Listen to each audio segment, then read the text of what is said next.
नमस्कार दोस्तों। अब मान लीजिए कि आप स्ट्रांग नहीं हैं। अगर आप स्ट्रांग नहीं है तो आपको कोई भी चुगली कर लेगा। अगर आप स्ट्रांग है तो सामने वाले को थोड़ा डर रहेगा। अब पाकिस्तान की सिचुएशन बिल्कुल वैसी है। अब पाकिस्तान ने पहले भूल ये कर दी उसने कि भाई उसको ये लगा कि भाई इंडिया जो है वो वीक है, मतलब स्ट्रांग नहीं है, तो उसने 3 बार 4 बार लड़ाइयाँ करने की ट्राई की। लेकिन सिचुएशन ऐसी हो गई कि उसको बाद में पता चला, क्योंकि इंडिया जो है ना वो अपना इतना ज़्यादा शो ऑफ नहीं करता कि हम कितना लड़ सकते हैं कितना नहीं लड़ सकते। अब सिचुएशन उल्टी है। अब पाकिस्तान सही में उसकी सिचुएशन बहुत ख़राब है, और ऐसी सिचुएशन में इंडिया ने मान लीजिए टीटीपी को सपोर्ट कर दिया, उस तरफ तालिबान को सपोर्ट कर दिया, इस तरफ सपोर्ट कर दिया बलोच लोगों को, एक तरफ सिंधु देश को कर दिया, और हमने अपना पीओके ले लिया। तो पाकिस्तान के पास सिर्फ पंजाब बच जाएगा, इतना छोटा सा। मतलब अभी आप देखो तो पाकिस्तान का नक्शा इतना बड़ा है लेकिन फिर इतना छोटा बच जाएगा। सिचुएशन इसलिए विपरीत हो रही है कि हम सबको पता है बेरोजगारी, महंगाई, डॉलर के सामने पाकिस्तानी रुपये का गिरना वगैरह वगैरह, ये बहुत सारी सिचुएशन है। और ऐसी सिचुएशन में पाकिस्तान को ये डर सताता रहता है कि राजनाथ सिंह की तरफ से कई बार ऐसे स्टेटमेंट आ चुके हैं कि भाई मार दिए जाओगे। इसीलिए इसी के साथ ये वीडियो शुरू करते हैं। अब तो आप ये देख रहे हैं कि यूके में क्या हो रहा है। मैंने एक बार कहा था, मुझे लगता है कि बहुत ज्यादा हमको कुछ करने की जरूरत नहीं पड़ेगी। पाक ऑक्युपाइड कश्मीर के लोगों पर जो जुल्म ढाया जा रहा है, वहीं से यह डिमांड उठेगी कि हमको भारत में अपने को बंद करना। ये राजनाथ सिंह साहब मतलब ठीक है, बड़े अच्छे आदमी हैं, आप लोगों के डिफेंस मिनिस्टर है, बड़े मजबूत डिफेंस मिनिस्टर है, लेकिन इस तरह की बातें वैसे गलत नहीं है कि हमारे लोगों को उनको खामखा किस चीज पे डालना कि जी आप तरक्की नहीं करेंगे हम तरक्की कर लेंगे। यार मतलब हमने नहीं करनी तरक्की, हमने कसम खाई हुई है कि हमने नहीं करनी, तो खामखा कर राजनाथ सिंह साहब क्यों इस तरह की बातें करके हमारे लोगों का दिमाग खराब करने क्यों चाहते हैं? पगार भाई देखिए, आपको बुरा नहीं मानना चाहिए। वो तरक्की की बातें तो कर रहे हैं। जी जी, यही तो मसला हमारा, यही तो रोल है। मैं यही तो कह रहा हूँ ना कि यही तो हमारा मसला है कि हम कहते हैं हमने करनी नहीं है। यस, आप हमें जितना मर्जी खींच ले, हमने नहीं करनी। पकार भाई प्रॉब्लम क्या है, जो आपके हुक्मरान हैं वो तरक्की ना देखना चाहते हैं ना वो देना चाहते हैं। तो राजनाथ सिंह जी ने वो काम किया है कि जो आपके हुक्मरान आपको नहीं देना चाहते, हम देने को तैयार है। अब कॉल आपकी है। बड़ा सिंपल सा फॉर्मूला है। देखिए, इसमें कोई बुरा मानने वाली बात नहीं है। जो आपकी गवर्नमेंट नहीं कर सकती, अगर हम करना चाहते हैं, अपना ओपन ऑफर दे रहे हैं, आपको इसमें तकलीफ क्या है? या तो आपकी हुक्मरान दे दे, हमें कोई दिक्कत नहीं है। अगर नहीं दे सकते, उनकी इतनी हैसियत नहीं है या वो देना नहीं चाहते, we are offering a very simple thing. Secondly, देखिए फर्क क्या है। आपने चूरन बेचा 70 साल से कश्मीरियों को, उनको टेरर में डाला आपने, उनकी जिंदगियां जाया कर दी। 2-3 जनरेशंस आपने बर्बाद कर दिए जो कश्मीरी हैं, उधर के भी और इधर के भी। लेकिन अभी क्या हो रहा है कि उसमें मिला क्या? स्वाय आप देखिए, सिर्फ फैमिलीज टूटी हैं, उसमें निकला कुछ भी नहीं। एक सिर्फ कुछ नहीं और गिलास तोड़ा बाहर आने वाली बात वो काम है। Nothing came out of it, और निकलना भी कुछ नहीं है। और इसलिए जब अब क्या हो रहा है कि आपने चूरन दिया, एक मैं चूरन वर्ड यूज कर रहा हूँ, बेसिकली आपकी एक तरह से एक पॉलिसी थी कि भाई इनको डिस्टर्ब किया जाए, इंडिया को डिस्टर्ब रखा जाए। अब उसका जवाब कभी ना कभी तो आएगा ना। ये कांग्रेस की मनमोहन सिंह की गवर्नमेंट तो है नहीं कि चुप करके वो सहन करते रहते थे। ये बीजेपी की गवर्नमेंट है, ये थोड़ा सा स्ट्रॉन्ग स्टेप्स लेती है। सो अगर हमने सहन किया है, अब थोड़ा सा आपको भी आदत डालनी चाहिए सहन करने की, अगर हमारी तरफ से कुछ होता है तो। और देखिए, आदत तो अब हमें हो गई, 8-9 साल तो हो गए, और क्या चाहते हैं आप?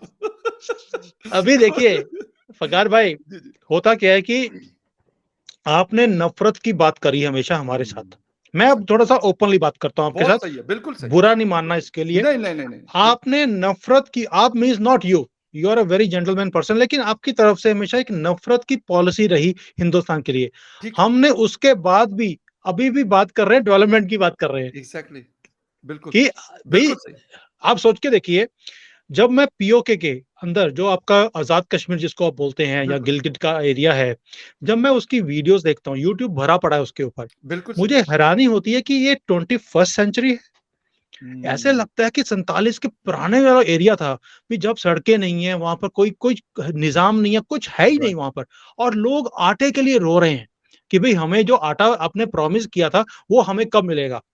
तो मुझे हैरानी होती है जब मैं देखता हूँ वहां पर जो प्रोसेशन चल रहे हैं, गवर्नमेंट के अगेंस्ट कि भाई हमें बेसिक अमेनिटीज चाहिए जो हमें नहीं मिल रही।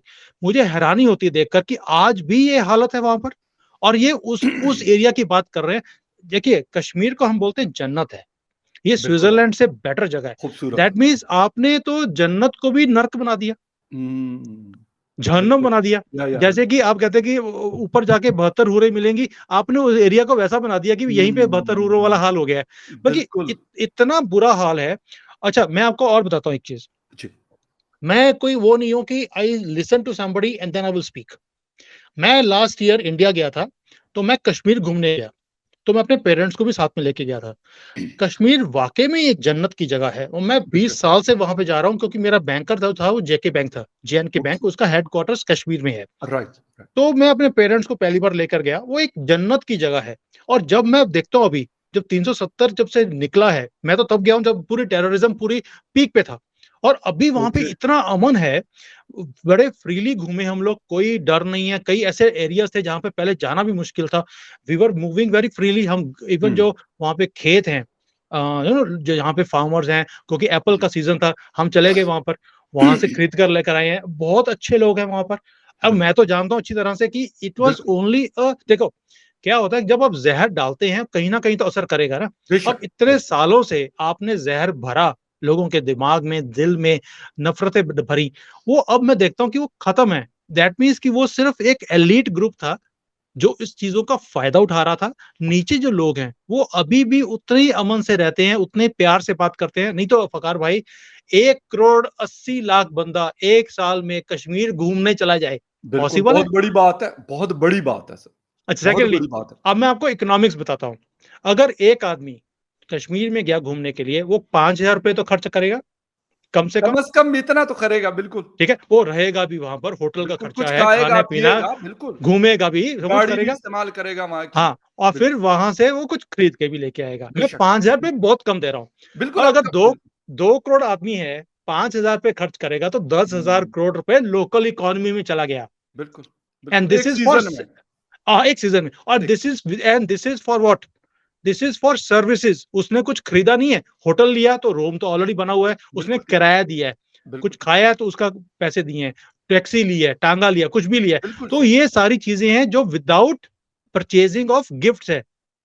तो आपको सर्विसेज के लिए 10,000 करोड़ रुपए, एक छोटा सा एरिया है कश्मीर का, कोई बहुत बड़ा एरिया नहीं है, उसके अंदर 10,000 करोड़ रुपए की इकोनॉमी हर साल आ रही है। तो डेवलपमेंट नहीं होगी तो क्या होगा? और ये चीज जरूरत नहीं है। क्या उधर के जो लोग हैं वो नहीं देख रहे कि क्या कुछ हो रहा है इधर, कितनी डेवलपमेंट है, कितनी अपॉर्चुनिटीज आ रही हैं? वो बेचारे आटे के लिए रो रहे हैं, इधर बिना मांगे 10,000 करोड़ रुपए उनकी जेब में जा रहा है। तो ये डिफरेंस तो दिखता है। राजनाथ जी को बोलने की जरूरत नहीं थी, ये तो सिर्फ एक है कि नहीं है। मैं आपको भी और मैं राजनाथ सिंह साहब को वैसे छेड़ रहा हूं ना। मैंने कहा ना कि अगर हम नहीं चाहते, हम चाहते ही नहीं है, कोई आप हमें घसीटते भी नहीं कि नहीं यार ये तरक्की वाली साइड पे लेके जा रहे, भाई आपको कहीं और नहीं लेके जा रहे, डरे मत। तो हम कहते नहीं भाई, हमने तो नहीं करनी, हमने तो इस गड्ढे में रहना है जहां पे हम रह रहे हैं, इससे मजीद नीचे भी हम जाना चाहते हैं। ये सबसे बड़ा इशू है। और ये मुझे उनके बयान से, मैंने इसलिए कहा, मैंने कहा कि मैंने थोड़ा सा लाइटर नोट पे, लेकिन मुझे खुशी हुई उनके स्टेटमेंट की कि यार हमें ना कश्मीर लेने की जरूरत है, ना कुछ और करने की जरूरत है, हमें एक चीज की जरूरत है, दैट इज डेवलपमेंट। और डेवलपमेंट हम करेंगे तो जो आप बात बता रहे हैं, फिर लोग कोई पागल तो नहीं है ना। इस तरफ के लोग भी बहुत एजुकेटेड है और बड़े मतलब तगड़े लोग हैं। कश्मीर के दोनों साइड के लोग बड़े ऐसे नहीं है कि कोई मतलब लल्लू पंजू जिसको कहा जाता है, ऐसे नहीं है, बहुत समझदार लोग हैं। yes, तो yes, वो जब ये देखते हैं, डिफरेंस देखेंगे, तो यकीनन उनको फिर अच्छा बुरा हर किसी को लगता है। फकार भाई देखिए, आपने कश्मीर की, जो हमारे पास कश्मीर है, आपने उन्हें चॉइस दी कि आप आजाद होना चाहते हैं कि आप हमारे साथ मिलना चाहते हैं। अब आज हमने भी आपके वाले जो कश्मीर है उनको ऑप्शन दे दी कि आप हमारी तरफ आना चाहते हैं कि उधर रहना चाहते हैं। तो देखते हैं।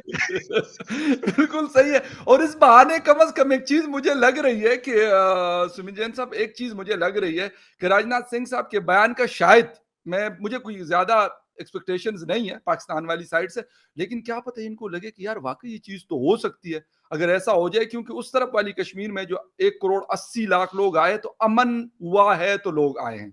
जहां पे अमन नहीं होता, आप जो मर्जी कह दें, उस कंट्री के लोग नहीं जाते, बाहर की तो बहुत दूर की बात है, अपने लोग नहीं जाते। मुंबई से किसी को क्या जरूरत पड़ी हुई है, न्यू दिल्ली से क्या पड़ी हुई है, बेंगलुरु से क्या पड़ी हुई, वो कहते हैं यार इधर कहीं घूम लेंगे, कहीं और चले जाएंगे, गोवा चले जाएंगे, कहीं और चले जाएंगे। ठीक है, तो ये चीज बड़ी इंपॉर्टेंट है कि अमन है तो लोग वहां पे आ रहे हैं।